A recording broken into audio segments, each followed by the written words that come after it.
In the centre of Nicosia, these sappers are preparing for one of their routine patrols into the heart of this divided city.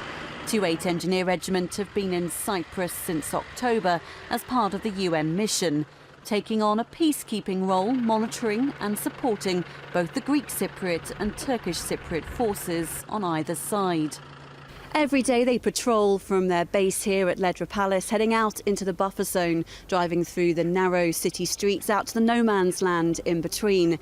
It's the first time a Royal Engineer group has led the British contingent of the UN mission, and for the regiment it's a particularly important tour because it's their last operational tour before disbandment.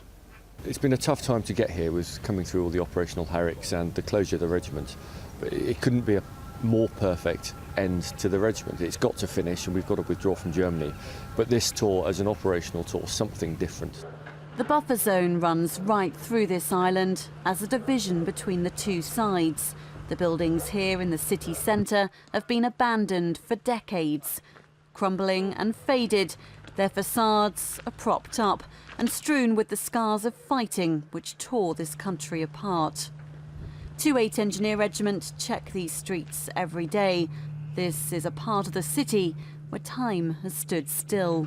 We go out on the buffer zone, we patrol, speaking to the Turkish forces, the Greek forces. I speak a bit of Turkish myself. I used to live there, so it's sort of, when it comes up to talking to them, sort of zap a duke, off you go kind of thing.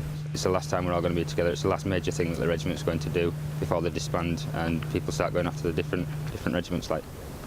Does it feel that way when you're working together? Does it feel quite an important tour for you lot?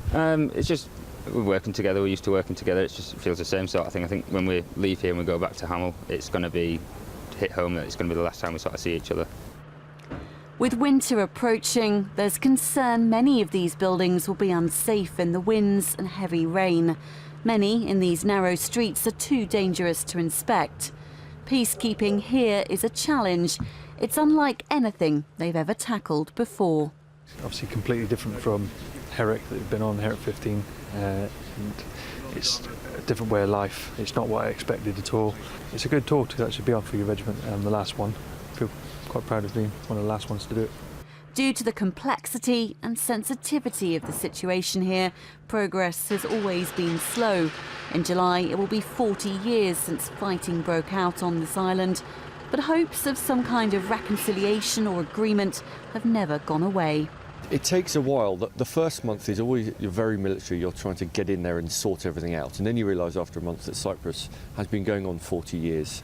And it takes a long time to sort things out, so we have to find ways to make progress inch by inch. Things have changed and there is progress going on, and I think the people of both the North and South want to make some progress. The 40th anniversary will be a big time, and there is hope of a political settlement, and we've just got to keep stability in the buffer zone to enable the politicians to make that progress. 2014 will see many changes for these soldiers. They'll be moving out of Hamel in Germany and moving on to join different regiments in June.